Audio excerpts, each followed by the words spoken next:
Greetings and welcome, ladies and gentlemen, industry peers, friends, and also a few enemies I see, Jose. Ever since Paradox bought the White Wolf catalog and the World of Darkness from CCP 3.5 years ago, we've been dying for this moment when we get to stand on stage. Actually, myself stand on stage, I gotta say. For the moment where we can stand here and say that we're making Bloodlines 2 for the first time. We've been really longing for this moment. It's been so hard to contain all of our excitement. As you can see from Fred's Twitter feed, he's been gifing our vampires all week long. Terrible, for most parts. Our game is a direct sequel to the Diamond in the Rough that was Bloodlines 1. It was released in November of 2004, the same day as Half-Life 2. Can you imagine? That's not right. I think it's safe to say that this time around we're going to dodge the bullet. Right, Valve? Anyway, vaporware aside, you can actually go to bloodlines2.com right now and actually pre-order the game. So it's for real. Let's move on. Without further ado, I'd like to introduce our friends, our partners who've been helping us build this game to the stage. Hardsuit Labs from Seattle, Brian, Kara, and Andy. Welcome on stage.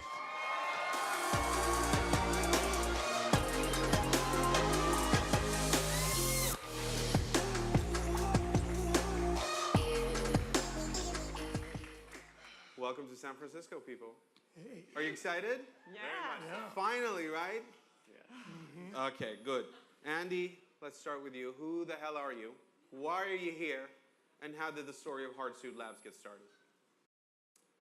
So let's see. I've been a developer since 2002, and then in 2014, the studio I was working at unexpectedly closed down.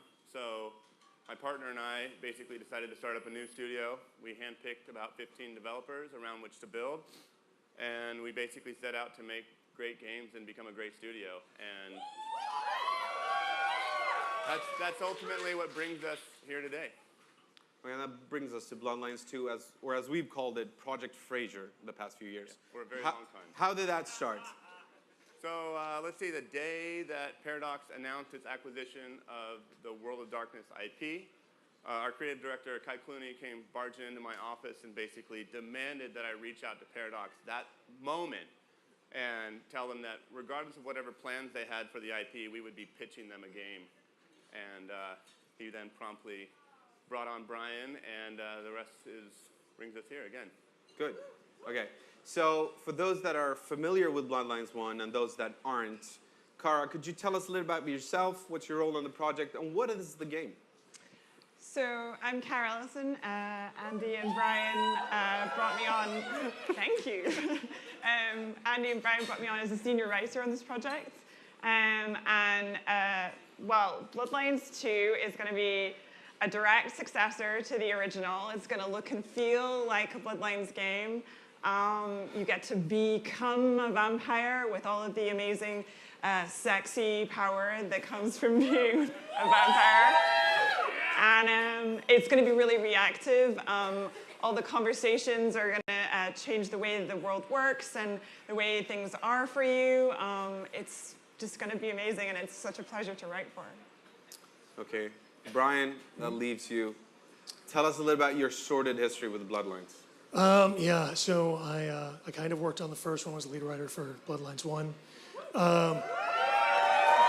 Thank you.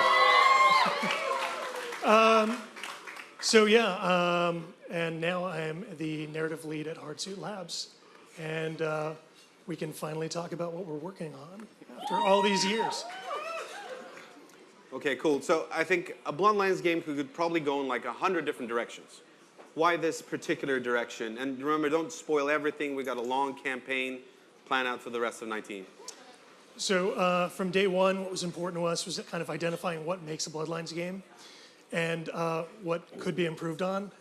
And of course, you know, Bloodlines was 2004, so making a game for now. So the important thing for us was capturing the feel of Bloodlines. And I can say from having worked on it for a while now, yes, it feels exactly like Bloodlines. You're going to love it. The important thing for us was also it's set in Seattle. We're moving the location.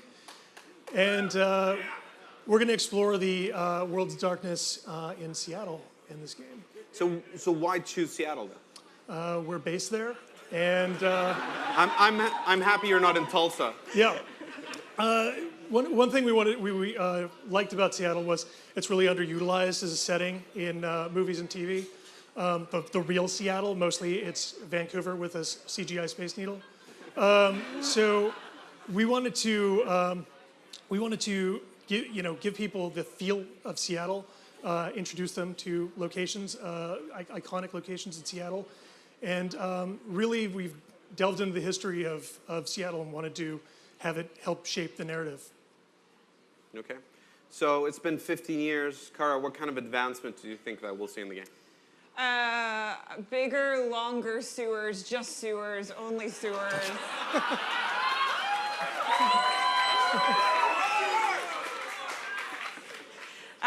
We made the combat awesome, and it's very kind of fast-paced and kind of scrappy, and like you're a vampire, so there's lots of cool stuff you can do in combat. But my main interest is kind of making the world kind of expand in terms of all the characters you can talk to, and the script is massive, so it's going to be really cool to play. Fantastic. Andy, any feature you want to kind of highlight? Yeah, I mean, I think for us, the big thing has been just really empowering the player and their sense of choice and sort of building the game around that from a reactivity standpoint, as well as reinforcing the idea that, you actually play as a vampire. You're not just a guy walking around with a gun. And so that means that all the systems and mechanics that we've developed basically reinforce the concept of being a vampire, moving like a vampire. You're a supernatural human, or supernatural monster, sorry, not human, masquerading as a human to some extent and balancing that dynamic. So. Okay, Brian, you wrote the game in 2004. It was a very different time, a simpler time, you might say. So what do you bring to the formula this time around in 2019? How do you capture the zeitgeist of 2019?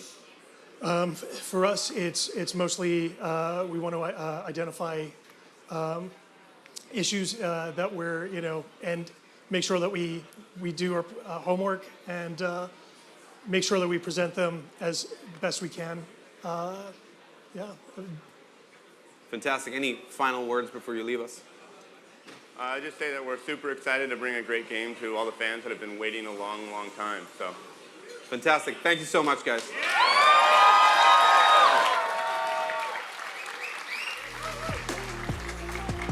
Before I continue, I realized I skipped over the most important part of this. That's introducing myself, naturally. My name is Shams Rajani. I'm in charge of business development at Paradox Interactive. People started calling out my name, and I was like, everyone knows who I am. But for the last 6 months, I've also been in charge of the World of Darkness. Thank you so much for that, Ebba. I'm going to pay you back one day. But we're going to dig in deep now and get into some nerdy stuff. So I want to welcome back on stage Rachel, Chris, and Florian. Please join us.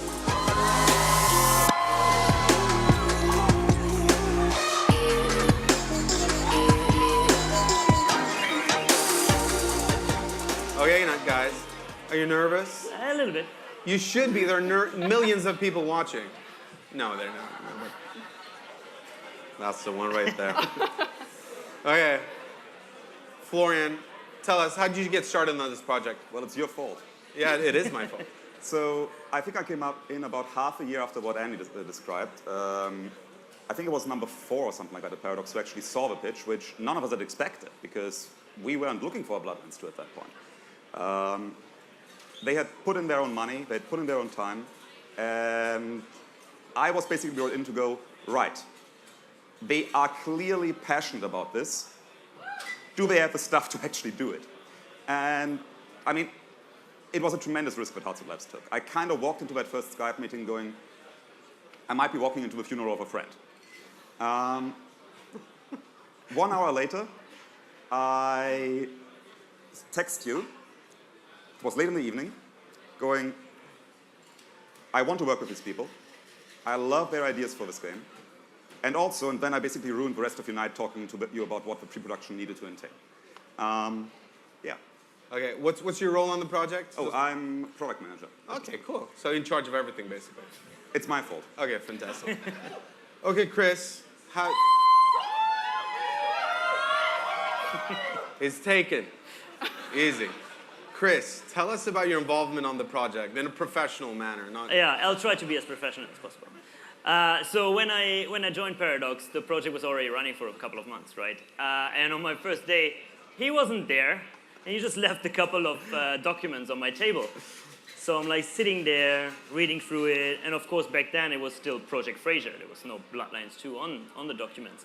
So reading through it like page 2, page 3. By page 5, it kind of hit me like, holy shit, this is Bloodlines 2. Like, I'm actually gonna work on Bloodlines 2. It's like, I was in shock for an hour, contained myself, and now I'm here. Okay, Rachel. So tell us, do you have like what's your story? How did you get involved in this mess? So it's kind of embarrassing a little bit, actually. So when I interviewed, we were part of the way through post-production. And when they told me what the project was, I severely had a fangirl moment. And I was super afraid they weren't going to hire me. But it turns out that that's exactly what they were looking for, was a lot of passion for the project. So here I am. So obviously, Bloodlines 2 is a RPG. And last year, White Wolf released the 5th edition of Vampire the Masquerade. Very exciting times, I can tell you. How much does our game here share, what roots does it have in the pen and paper RPG game? Well, one thing that was really exciting for us as developers was V5 and Bloodlines 2 were actually kind of in co-development. A lot of the systems that we were working on for the video game were then translated for the tabletop version and vice versa. So there's a lot of shared content, just sort of different applications. All right. So some similarities, some stuff shared. Yes. Exactly. So vampire games can come in a lot of different flavors. Almost same question asked Brian. What kind of flavors do you see our game coming in, Christian? Yeah, I mean, it's as opposed to a lot of other RPGs that are out there, and that's really like binding with the core PDX DNA. It's like players can really like create their own story in this. Like depending on what faction you choose to align with, what quests you do, what clan you are, what you were as a human being even before the game began, it creates a complete different story throughout the game. And that's really something that we want to reinforce. Cool. Florian, any features you want to highlight? Well, I've been playing computer and role-playing games for about 30 years now, he says, realizing that he's about to die. And I can tell you right now that once you get to play this game, you'll meet some of the favorite people that I ever met in any game. So I'm looking very much forward to that. How about you, Rachel? Any favorite features? It's funny that you mentioned flavor earlier. So we have a brand new mechanic in this game called resonance. So when you feed on blood, you gain blood naturally, but the blood also carries with it a kind of emotional flavor to it that can help enhance your abilities. So if you were to feed on a lot of the emotion rage, for instance, it would help your combat abilities. And if you feed on a lot of desire emotions, it would help your social abilities. So it makes feeding a lot more deliberate and can really enhance your character and your gameplay. Fantastic. Finally, Christian, do you have any favorite features? Well, I mean, I knew that like the stories would be great, right? The characters would be great, like Brian and Kara are working on it. But the one thing that I think is really a huge step forward from the first game is the combat. Like, I really like the combat, like really forward-driven, viscerous, like powerful combat. That will blow you people away. The man is a bit scary sometimes. Fantastic, people. Those are the questions I have. Don't go anywhere. That kind of concludes our show. You guys are going to go up into the room, and you're going to be on stream for another hour, I hope. And people get to, I believe, request features, and you give it to them, basically. Obviously. Naturally. Sure. For the rest of you, go to bloodlines2.com. You can pre-order the game right now. You can sign up, get more info. And we're so excited to finally be able to talk about this game. It's been so long. And that's it, people. Let's party!